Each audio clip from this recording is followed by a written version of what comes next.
Elaboración del ketchup, realizado por María Fonferreiro, Andrea Maraguat Soler y Jorge Montes Delgado. Para la elaboración del ketchup, el ingrediente principal es el tomate. En primer lugar, elegimos la variedad de tomate a cultivar acorde con las características que queremos que tenga el producto. Una vez recolectado el tomate, procedemos a la elaboración de la pasta. Esta es envasada al vacío en tanques grandes y se manda a la planta de producción.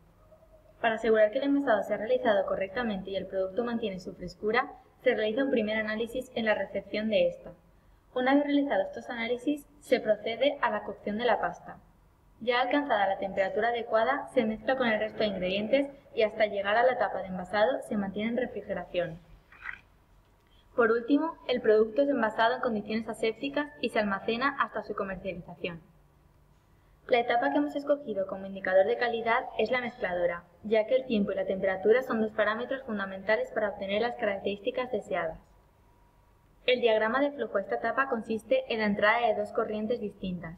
En primer lugar, la pasta de tomate y en segundo lugar, el resto de ingredientes, cebolla en polvo, vinagre, sal y néctar de agave. Y una corriente de salida, el producto final, el ketchup. Entre los problemas potenciales es importante destacar la posible contaminación de la pasta, adhesión de esta a la maquinaria y alteración organoléptica. Esto se debe a que en la mezcladora se alcanzan temperaturas elevadas y si no se realiza una adecuada limpieza y desinfección, después de cada carga, los residuos podrían adherirse a las paredes contaminando las siguientes corrientes y dando un sabor a quemado, lo cual estropea las características organolépticas del producto.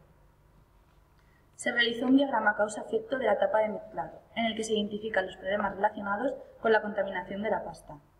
En cuanto a la maquinaria, pueden ocurrir problemas durante la agitación, produciéndose una acumulación de residuos.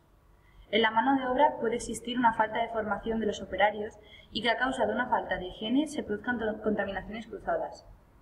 Por lo que respecta al método, se puede destacar errores en el control del tiempo y la temperatura durante la pasteurización, así como falta de análisis a lo largo de todo el proceso. En referencia a los materiales, tanto la presencia de plaguicidas como un exceso de acidez daría lugar a una contaminación del producto. Tanto la falta de rejillas como trabajar en un ambiente con existencia de polvo en suspensión son los principales peligros en el medio ambiente de la mezcladora. Por último, la falta de supervisores y el incumplimiento del plan de limpieza y desinfección puede afectar al mantenimiento.